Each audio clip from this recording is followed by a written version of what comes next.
नमस्कार गुरुजनों, मैं राकेश वर्मा आप सभी का स्वागत करता हूं आपके अपने परिवार एसएन गुरुकुल पर। गुरुजनों, आप सभी सक्षमता परीक्षा फेज 1 से उत्तीर्ण जितने भी नियोजित शिक्षक-शिक्षिकाएँ हैं, जो विशिष्ट शिक्षक बन राज्यकर्मी का दर्जा पाने हेतु लालायित हैं, आप सभी बेसब्री से इंतज़ार कर रहे हैं कि आपका काउंसलिंग कब होगा। लेकिन रोज़ाना कुछ न कुछ खबरें तो बताई जा रही हैं, लेकिन तिथि नहीं बताई जा रही है कि आखिर काउंसलिंग होगा कब से और काउंसलिंग होगा कहाँ? तो साथियों, आप सभी को मैं बता दूं कि काउंसलिंग तो होगा ही, यह तो तय है। अब इसमें बैठकें लगातार जारी है। डॉक्टर एस सिद्धार्थ जो है वो चाह रहे हैं कि जितना सहूलियत हो शिक्षक-शिक्षिकाओं को, और इस हेतु जो है सक्षमता परीक्षा फेज़ 1 और फेज़ 2 दोनों जो है एक साथ कराए जाने को लेकर के पूर्व का जो एससीएस के पाठक थे, वे कवायद शुरू किए थे। हालाँकि के पाठक ने इतना उधेड़ बुन करके वो रखे हैं पिछले 1 साल के अंदर कि सभी उलझनों को सुलझाने के लिए डॉक्टर एस सिद्धार्थ को लगातार जो है कड़ी मेहनत करनी पड़ रही है। और साथ ही पूरे अपने अधीनस्थ अधिकारियों के साथ वे समन्वय बना करके, तालमेल बैठा करके और सभी उलझे हुए जो मुद्दे हैं उन सभी को सुलझाने का यथाशीघ्र प्रयास कर रहे हैं। इसलिए सभी के साथ लगातार जो है वो चरण दर चरण जो है बैठकें चल रही है।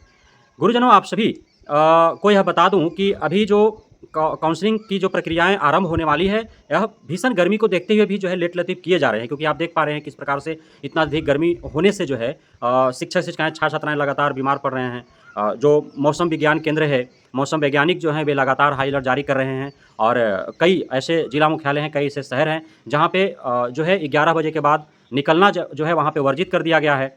तो इस वजह से जो है काउंसलिंग थोड़ा लेट होंगे, और आप लोग के लिए भी तो बेहतर ही है। साथ ही काउंसलिंग और जो फेज़ 2 की परीक्षा है, इस दोनों को लेकर के भी जो है बात विमर्श चल रहे हैं, क्योंकि डॉक्टर एस सिद्धार्थ का मानना है कि चरण दर चरण जो है परीक्षा हो, काउंसलिंग हो, उनका योगदान लिया जाए, इस प्रकार से कार्य किए जाएँ। इस वजह से अब पूर्व में जो एक माइंडसेट था अधिकारी पदाधिकारी शिक्षक-शिक्षिकाओं के अंदर कि जो है फेज़ 1 और फेज़ 2 दोनों का काउंसलिंग एक साथ होगा, तो इसे जो है इस मानसिकता को दूर करने की आवश्यकता है, क्योंकि डॉक्टर एस सिद्धार्थ का प्रयास है कि फेज़ 1 जो है परीक्षा हो चुके हैं, 1,87,000 शिक्षक-शिक्षिकाएँ उत्तीर्ण कर चुके हैं। वे काउंसलिंग कराने के लिए जो है जद्दोजहद कर रहे हैं, वे इंतज़ार कर रहे हैं, तो पहले उनका काउंसलिंग करा लिया जाए, उसके बाद जो है फेज़ 2 का एग्ज़ाम हो। और बीएसईबी जो है फेज़ 2 के एग्ज़ाम हेतु भी जो है वह प्रयास कर रही है, वह अपना तैयारी शुरू कर दी है। प्रश्न पत्र सेट करना होता है, एडमिट कार्ड जारी करना होगा, उसके बाद जो है सेंटर ऑर्गेनाइज़ करना होगा, तो सारे प्रयास चल रहे हैं उनका।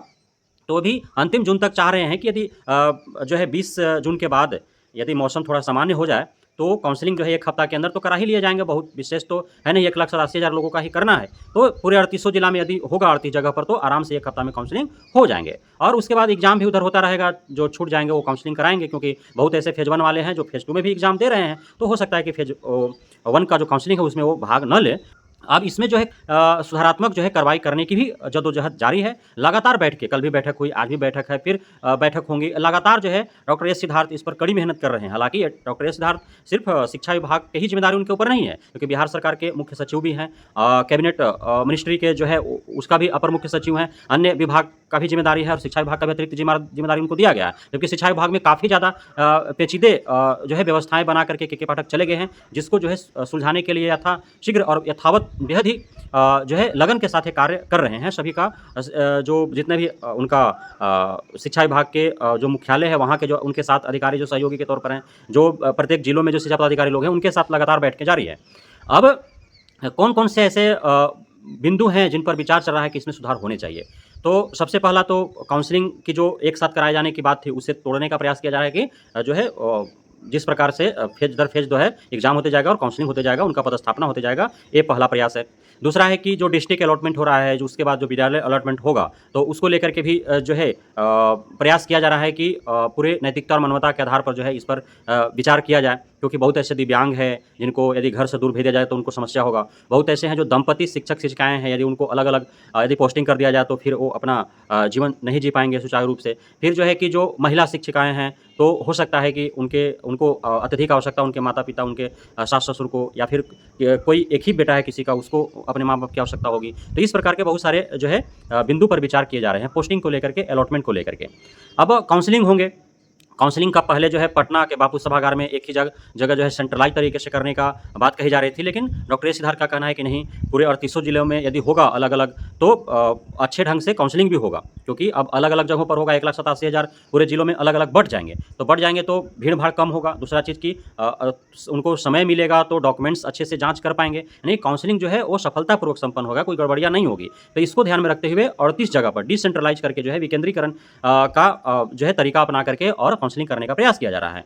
उसके बाद जो है जो विद्यालय अलॉटमेंट होगा उसमें कोशिश किया जा रहा है कि होम डिस्ट्रिक्ट मिला है तो होम प्रखंड भी दे दिया जाए, है ना। क्योंकि उनको जो है जो वेतन दिया जाएगा घर से आएंगे जाएंगे तो उसमें सेविंग हो पाएगा उनका, प्लस में वो जो है जल्दी विद्यालय पहुंचेंगे, विद्यालय से जल्दी आ जाएंगे और उनको जो है स्वतः अपना व्यक्तिगत जो कार्य है वो नहीं करना पड़ेगा, घर वाले करेंगे, खाना बना के देंगे, कपड़ा धोकर देंगे, झाड़ू पोछा सब वो नहीं करना पड़ेगा उनको, तो वो अत्यधिक जो है घर पे भी पढ़ेंगे और फिर जा करके पढ़ाएंगे।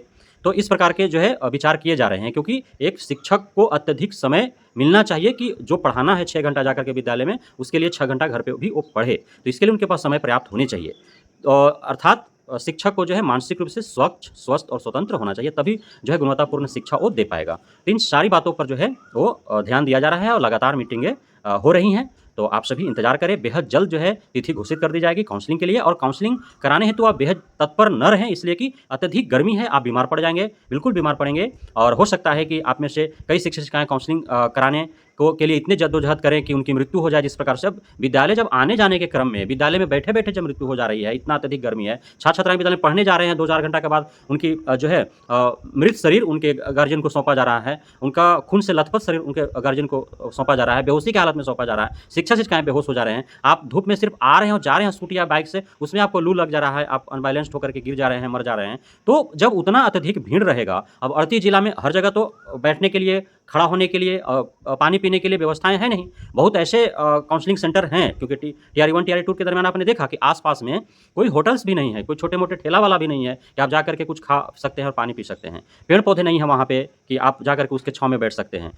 जो बैठने के लिए जहाँ पे ग्राउंड है, ढाबे हैं, वहाँ पे पंखा नहीं है, धूप लगते हैं, वहाँ पे लहरें लगती हैं। तो इस वजह से आप इंतजार करें आराम से, इतना दिन आप इंतजार किए तो और पूरे जून आप इंतजार करें ना, जब मौसम सामान्य हो जाएगा, नॉर्मल हो जाएगा, तभी काउंसलिंग होगा, तो क्या दिक्कत है। तो इसलिए आप घबराएं नहीं। जो है ए सिद्धार्थ साहब आप ही लोग के हित में वो सोच रहे हैं, ताकि किसी को कोई परेशानी ना हो और आराम से काउंसलिंग हो जाए और सभी आप जो है विशिष्ट शिक्षक बनकर के राज्यकर्मी का दर्जा प्राप्त कर लें। बहुत बहुत धन्यवाद आप सभी साथियों का हमारे साथ जुड़े रहने के लिए, बने रहने के लिए, मित्र प्यार देने के लिए, यहाँ पे भरोसा बनाए रखने के लिए। जय हिंद।